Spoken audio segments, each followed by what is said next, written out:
Trump's personal financial statements from 2011, 2012.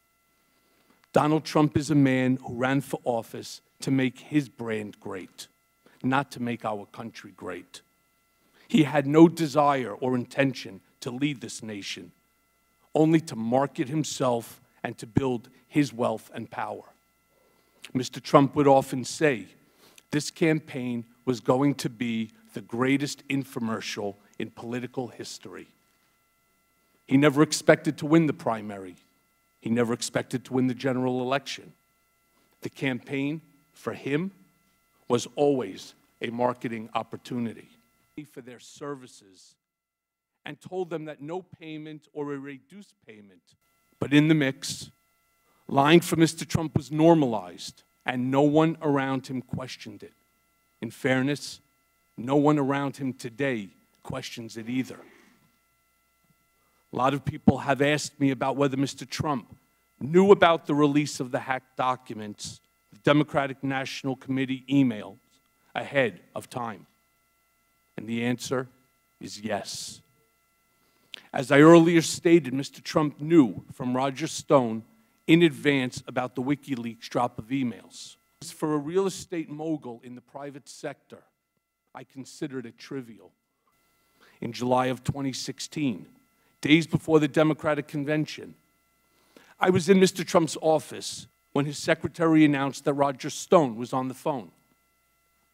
Mr. Trump put Mr. Stone on the speakerphone. Mr. Stone told Mr. Trump that he had just gotten off the phone with Julian Assange, and that Mr. Assange told Mr. Stone that within a couple of days, there would be a massive dump of emails that would damage Hillary Clinton's campaign. Mr. Trump responded by stating to the effect, "Wouldn't that be great?" Life and private dealings. Over time, I saw Mr. Trump is a racist. The country has seen Mr. Trump court white supremacists and bigots. You have heard him call poorer countries shitholes. In private, he is even worse. He once asked me if I could name a country run by a black person that wasn't a shithole. This was when Barack Obama was president of the United States. And while we were once driving through a struggling neighborhood in Chicago, he commented that only black people could live that way. And he told me that black people would never vote for him because they were too stupid.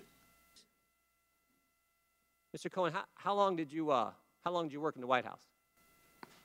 Questions have been raised about whether I know of direct evidence that Mr. Trump or his campaign colluded with Russia.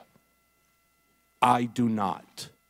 And I want to be clear, but I have my suspicions.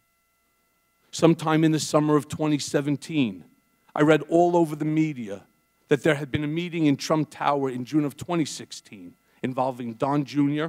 and others from the campaign with Russians, including a representative of the Russian government, and an email setting up the meeting with the subject line, "Dirt on Hillary Clinton."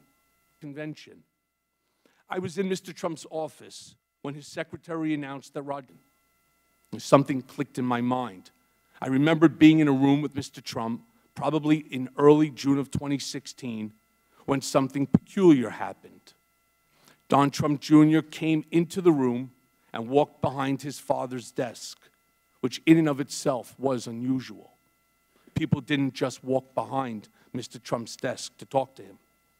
And I recall Don Jr. leaning over to his father and speaking in a low voice, which I could clearly hear, and saying, "The meeting is all set." And I remember Mr. Trump saying, "Okay, good, let me know." You to work for him. Mr. Trump, what struck me as I looked back and thought about the exchange between Don Jr. and his father was first, that Mr. Trump had frequently told me and others that his son Don Jr. had the worst judgment of anyone in the world, and also that Don Jr. would never set up any meeting of significance alone, and certainly not without checking with his father. I also knew that nothing went on in Trump world, especially the campaign, without Mr. Trump's knowledge and approval.